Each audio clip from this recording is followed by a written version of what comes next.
दोस्तों, जो प्राण लड्डू गोपाल में आते हैं वो सिर्फ हमारे भाव से आते हैं, वरना बिना भाव के हम कितनी भी प्राण प्रतिष्ठा कर ले कोई फायदा नहीं है। अगर हम प्रेम से उनकी सेवा करते हैं, अपने हाथों से उनके लिए कुछ बनाते हैं और कभी कभी उन्हें देखकर सुध-बुध खोने का अनुभव करते हैं, तो यकीन मानिए अपने अंदर प्राण होने का एहसास वो स्वयं कराते हैं इन संकेतों के माध्यम से। आपकी लाइफ से कौन सा संकेत मैच हो रहा है, जरूर कमेंट कीजिएगा।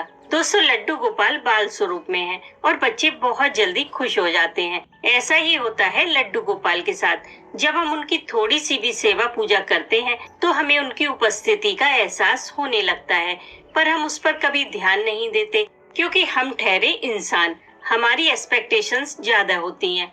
जब छप्पर फाड़ के धन बरसेगा, हम तभी समझेंगे कि लड्डू गोपाल हमसे खुश हैं। छोटी मोटी कृपा की तरफ तो हमारा ध्यान ही नहीं जाता, वरना आपके जीवन में भी इनमें से कोई न कोई कृपा अवश्य हुई होगी। पहला संकेत है कि जिस दिन भी लड्डू गोपाल आपके घर में आए थे, तब से लेकर आज तक अगर आपने उनकी सेवा थोड़ी सी भी बढ़ाई है, तो ये संकेत है उनके जागृत होने का। जैसे कि पहले आप 2 टाइम का भोग लगाते थे, पर अब 3 टाइम का लगा रहे हो। पहले आप हफ्ते में 1 या 2 बार ही नहलाते थे, पर अब डेली स्नान करा रहे हो। या फिर पहले आप उन्हें रात को सुला देते थे, पर अब आपका मन अपने आप उनके पैर दबाने को करता है। अगर आपके साथ भी ये सब हो रहा है, तो आप समझ जाइए कि आपके लड्डू गोपाल जागृत हो चुके हैं और अपनी जरूरत के हिसाब से आपसे सेवा ले रहे हैं। दूसरा संकेत है एकादशी का व्रत। जब घर में लड्डू गोपाल आ जाते हैं, तो धीरे धीरे सेवा करते करते एक दिन आपका मन भी अपने आप करने लगेगा कि मैं भी एकादशी का व्रत करूं, और वो आप कर भी लेते हो। यहाँ तक कि जो निर्जला एकादशी होती है, वो भी आप बड़ी आसानी से रह लेते हो। आपको करवा चौथ में प्रॉब्लम होगी, पर निर्जला एकादशी में नहीं। यही संकेत है लड्डू गोपाल के जागृत होने का, जो आपको इतनी शक्ति मिल गई। आप में से किस किस ने एकादशी का व्रत लड्डू गोपाल के आने के बाद शुरू किया है, जरूर बताइएगा। तीसरा संकेत थोड़ा सा अलग है, इसे आप ध्यान से समझिएगा कि जब आप जन्माष्टमी पर अपने लड्डू गोपाल के लिए पहली ड्रेस लेने गए थे, तो आपके पास सीमित पैसे थे। मन में थोड़ी कश्मकश थी कि क्या इतने में ड्रेस आएगी, क्योंकि मुकुट भी लेना है, माला भी लेनी है, बांसुरी भी लेनी है। लेकिन जब 1 साल के बाद दूसरी जन्माष्टमी आई, तब आपके पास पैसे ज्यादा थे। आप फ्री होकर उनके लिए हर चीज खरीद पा रहे थे। पहले आपने लिमिटेड पैसों में लड्डू गोपाल के लिए शॉपिंग की थी, बट दूसरी जन्माष्टमी पर आप ये कह पा रहे थे कि और अच्छी ड्रेस दिखाइए। और एक से एक अच्छा सामान खरीदने के बाद भी आपके मन में एक बार भी ये मलाल नहीं आया कि पैसे ज्यादा खर्च हो गए। अगर आपके साथ भी ऐसा हुआ है, तो समझ जाइए कि आपकी 1 साल की सेवा पूजा से लड्डू गोपाल जागृत हो चुके हैं। चौथा संकेत है लड्डू गोपाल की प्रिय वस्तुओं की कमी न होना, जैसे दूध, दही, घी, मक्खन, पनीर इत्यादि। अगर आप लड्डू गोपाल को दूध का भोग लगाते हो, तो आपके घर में दूध और दूध से बनी किसी भी चीज की कोई कमी नहीं हो सकती।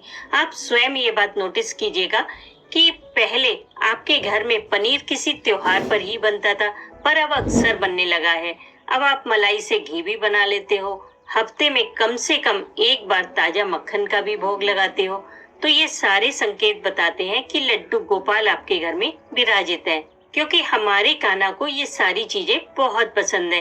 तो जब भी वो किसी को अपनी सेवा देना चाहते हैं, तो सबसे पहले इन्हीं चीजों की व्यवस्था करते हैं, क्योंकि अगर कोई समर्थ नहीं है तो लड्डू गोपाल को भोग कैसे लगाएगा। लेकिन अगर प्रभु चाहते हैं आपसे सेवा करवाना, तो अपने भोग का इंतजाम वो खुद करेंगे, क्योंकि प्रभु की मर्जी के बिना उनकी सेवा तो क्या, उनका नाम भी कोई नहीं ले सकता।